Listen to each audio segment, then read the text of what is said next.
¿no está toda la tierra delante de ti? Por favor, separémonos, sepárate de mí. Si tú vas a la izquierda, yo iré a la derecha. Si tú vas a la derecha, yo iré a la izquierda. Vamos a hacer las cosas en paz, con entendimiento. Lo miró hacia arriba, miró hacia arriba y vio que toda la llanura del Jordán estaba bien regada por todas partes, antes que Adonai destruyera a Sodoma y a Gomorra, como el jardín de Adonai, con la tierra de, creo que antes de que Adonai destruyera a Sodom y a Gomorra, que es Sodoma y Gomorra, como el jardín de Adonai, como la tierra de Egipto en dirección a Zoar. Entonces Lot escogió para sí toda la llanura del Jordán, lo mejor, y Lot viajó hacia el oriente, así se separaron uno del otro. Abraham vivió en la tierra de Canaán y Lot habitó en las ciudades de la llanura y plantó su tienda cerca de Sedom. Voy a parar ahí por cuestión de tiempo, pero miramos esta separación, esta ruptura familiar.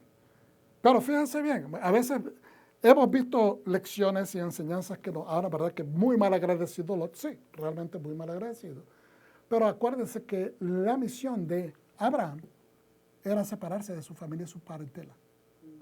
Que esto no viene a consecuencia de que Abraham fue demasiado dócil con su sobrino malcriado, o que Lot necesariamente era una persona que saltaba a las oportunidades de una manera egoísta, lo cual realmente lo es, pero era necesario hacerlo.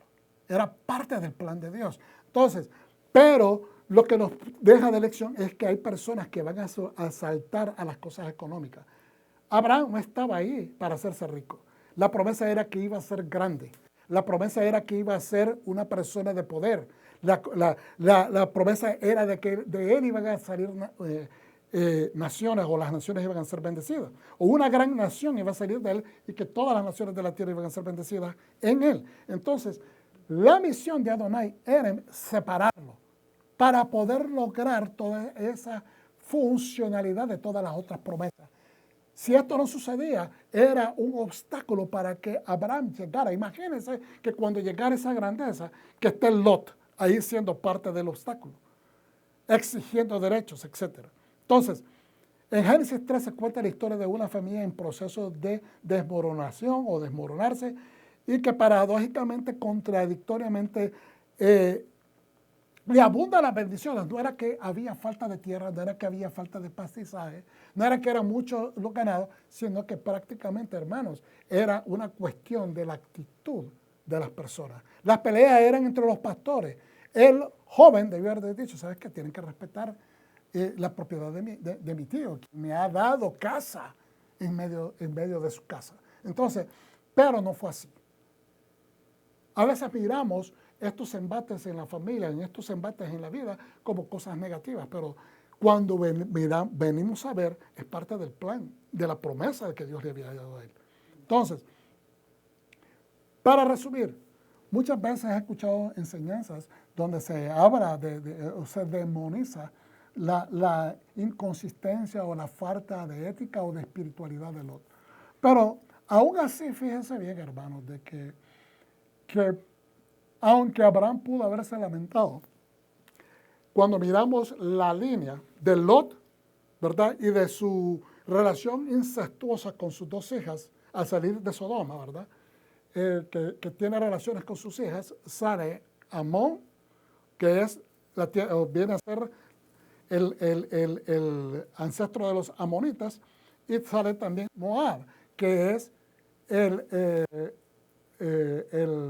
ancestro de los moabitas. Entonces, ¿qué cosas positivas pudo haber salido de eso? Entonces los sabios nos ponen esto en perspectiva, porque Dios, fíjense bien, vuelvan a ver acá, Dios tiene un plan, y la vida de Abraham iba a ser bendición a las naciones. A veces nos limitamos simplemente a ver la bendición que está conectada a Abraham dentro de lo que nos está contando la narrativa de la Torá, pero tenemos que extender hacia los tiempos, porque ¿de dónde surge digamos, la Ruth? Es una moabita. Es decir, sale de de los descendientes de Moab. ¿Y qué pasa a ser Ruth? Ruth se casa con un judío y el hijo es Obed. Obed tiene a Jesse, o Jesse tiene a David, y así se ve. Entonces, y que viene la descendencia del Mesías. Entonces, ¿cómo es posible de que de una situación incestuosa, acuérdense que en ese momento no había leyes específicas sobre las relaciones sexuales, pero aún así era como algo que se entendía, que los padres no tenían que tener relaciones con las hijas en esos tiempos. ¿Okay? No había una ley establecida, pero se entendía.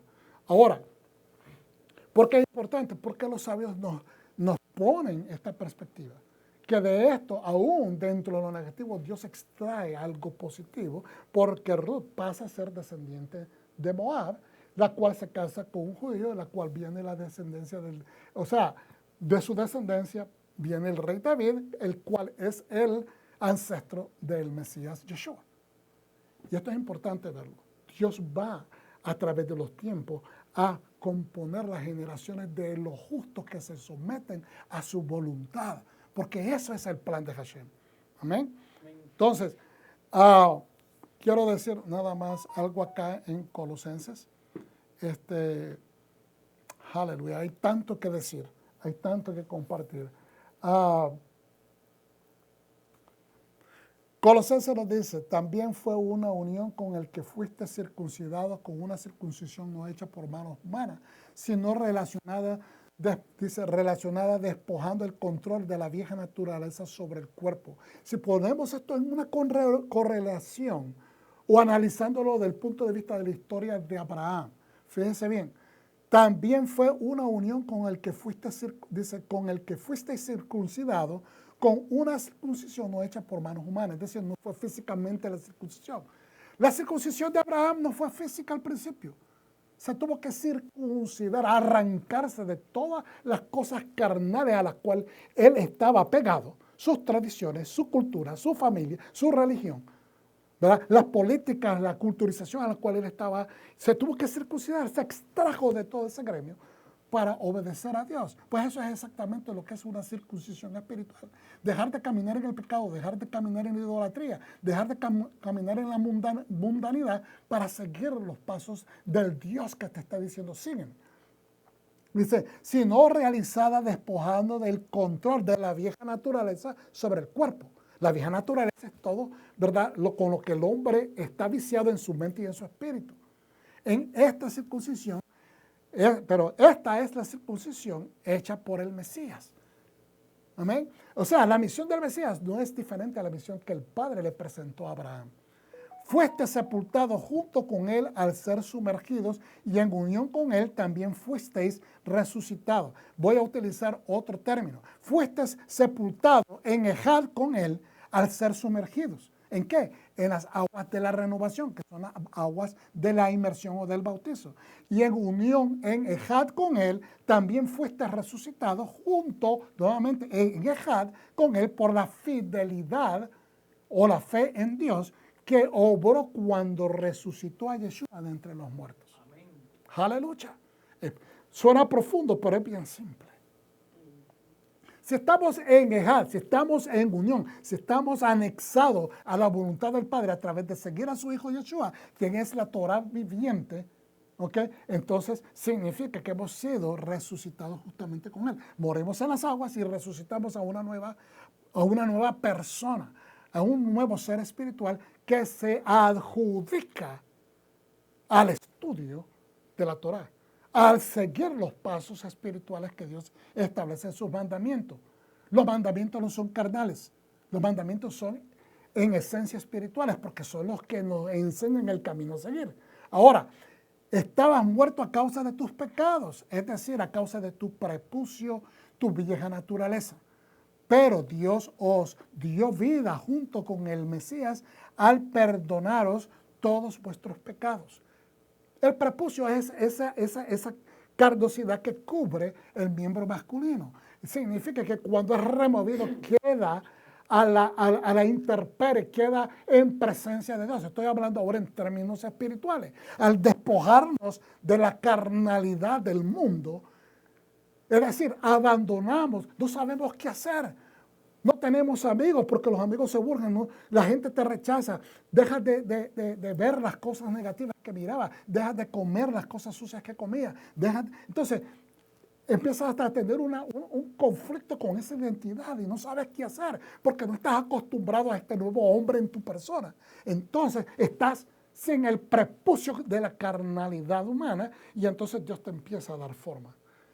Porque te has desnudado ante Él. No como Adán, que se escondió detrás de hojas de higo, sino que y dijo, estamos desnudos y tuvimos miedo, se escondió 2 veces con las hojas de higo y después detrás de los árboles.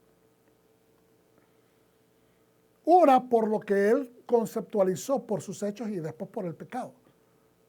A veces son las cosas que nos influencian a seguir una manera de vivir diferente a la que Dios quiere que vivamos, pero también está el pecado en sí. Entonces, dice, estabas muerto a causa de tus pecados, es decir, a causa de tu prepucio, tu vieja naturaleza, pero Dios os dio vida junto con el Mesías al perdonaros todos vuestros pecados. Borró la lista de cargos contra nosotros. La causa de las ordenanzas quedó como testimonio contra nosotros, pero lo quitó clavándola al madero de ejecución. Y vuelvo a repito, esas ordenanzas no se están refiriendo a la ley, se está refiriendo al acta de acusaciones que se levanten contra de una persona que ha infringido la ley. Entonces la ley es la que dice, porque hiciste esto, entonces la ley te trae este veredicto. Pero es la acusación, no viene necesariamente porque, os digo, la ley no es mala, es la acusación que se levanta en contra de ti. Entonces, despojando a los gobernantes y autoridades de su poder. Ya no te pueden infringir la ley porque alguien tomó tu peso, alguien tomó tu pecado, alguien te libró de esa carga. Lo hizo un espectáculo público, es decir, lo dio a conocer al mundo de que Él envió a su Hijo unigénito para que tú creas en Él y no te pierdas, sino que tengas la redención, que es vida eterna, triunfando sobre ellos por medio de la hoguera. Si nosotros compaginamos, comparamos, fíjense bien, triunfando sobre ellos por medio de la hoguera. Yeshua fue quemado en público, avergonzado. Pues igualmente Abraham en Ur de los Caldeos fue avergonzado, fue llevado a la hoguera por Nimrod para ser quemado, pero tampoco él fue consumido por las llamas. No lo quemaron. Entonces miramos de esta manera de que podemos traer esta compaginación, tratando de ver, ¿verdad?, dentro de las Escrituras, de que hay cosas que podemos compaginar, comparar. ¿Cómo venció entonces Abraham? Crucificando todo lo que él tomaba como precioso. Lo dejó allí, incluyendo las acusaciones y la persecución de Nimrod, y llegó al lugar donde Dios le dijo que se fuera. Colosenses 2, 11, 15, con esto termino, también fue en unión con él, creo que es Gálatas 3, 15, 18. Hermanos, permítanme hacer una analogía de vida cotidiana, dice Pablo. Cuando alguien hace un juramento, nadie más puede anularlo ni añadirle nada. Dios juró por sí mismo. En capítulo 15 de Génesis, jurándole y caminando por los animales partidos que estaban desangrándose. ¿Okay? Era importante que Dios hiciera esto porque el hombre no tenía capacidad de cumplir. Abraham no tenía capacidad de cumplir. Esto iba a tomar mucho tiempo y Dios no contaba más con los años de Abraham que él iba a vivir sobre la tierra. Su descendencia iba a terminar de cumplir, ¿verdad?, el pacto, la parte que le correspondía al pueblo. Pero Dios tenía que hacerlo porque Dios es el eterno. Dios es el que va a testiguar de que la descendencia de Abraham iba a llevar todas sus expectativas a obediencia. Entonces, hermanos, permítanme hacer una analogía de la vida cotidiana. Cuando alguien hace un juramento, nadie más puede anularlo ni añadirle nada. Ahora las promesas fueron hechas a Abraham y a su descendencia. A Abraham y a su descendencia. Entonces no terminaba con Abraham, tenía que desarrollar todo esto a través de su descendencia. No dice y a las semillas, por si fueran muchos, Al contrario, habla de uno y de su descendencia. Y este uno es el Mesías. Esto es lo que digo, la parte legal de la Torá, que nació 430 años después, no anula un juramento hecho por Dios. Vuelvo y repito, esto es lo que digo. La parte legal de la Torá que nació, ¿verdad? O que vivió por esos 430 años después, está hablando de la estadía del pueblo en Egipto, no anula un juramento hecho por Dios como para abolir la promesa. Es decir, porque Dios esperó 430 años para sacarlos de Egipto, no significa que él estaba aboliendo la promesa. Al contrario, él le profetizó a Abraham ese día que habló con él en el capítulo 15 de Génesis. Le profetizó que esto iba a suceder. No se había olvidado. Por eso es que se lo anticipó, para que en la espera el pueblo no desesperara. Porque si la herencia proviene de la parte legal de la Torah, vuelvo y repito, porque si la herencia que Dios promete proviene o se activa nada más por la legalidad de la Torah, entonces ya no vendría a ser una promesa, sino es una exigencia legal. Pero Dios no le presentó exigencias legales a Abraham, como lo comentábamos hace un momento. Ya no vendría a ser una promesa, pero Dios se lo dio a Abraham mediante una promesa.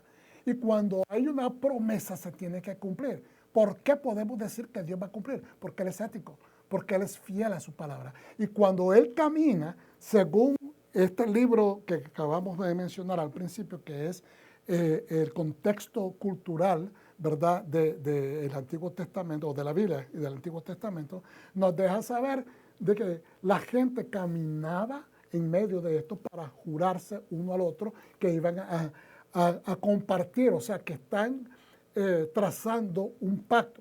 Pero en este caso Dios lo hace nada más. ¿Y por qué eran obligados a pasar? ¿Cuál era la tradición? ¿Cuál era el fundamento de pasar en medio de animales partidos? Porque la persona, la connotación de esta función o de este ritual era que la persona que no cumpla cae en maldición. Ese era el entendimiento cultural en la antigüedad. Es decir, que Dios es el que toma la batuta, es decir, si yo no cumplo, yo no soy un Dios verdadero. Yo dejaría de ser tu Dios, yo sería un Dios que no es de verdad, no soy un Dios verdadero, no soy un Dios justo. Es lo que está prácticamente jurando por Él mismo que Él lo va a cumplir. ¿Ok? Porque ese es el entendimiento. Si Él rompía ese juramento, entonces su nombre declinaba, su esencia de un ser, del ser creador de los cielos y la tierra, de ser un Dios ético, de verdad, de justicia, iba a decaer. Y Dios siempre a veces nos dice en las Escrituras, yo lo juro por mi nombre, o por mi nombre es que yo he hecho estas cosas, no por ti, sino por mí. Entonces, creo que hemos hablado muchas cosas y espero que en el contexto cultural hayamos cubierto muchas cosas que abran el entendimiento de por qué es tan importante, entender estos backdrops, estas partes de atrás sobre la historia bíblica que nos traen lucidez, una luz que nos ilumina nuestro entendimiento. Que el Señor les bendiga, el Eterno les colme de bendiciones y de éxito. Esa es nuestra oración. Padre Santo, bendice a los que han estado con nosotros durante este tiempo. Señor, ayúdalos a entender aún más y a animarse, Señor, a continuar el estudio.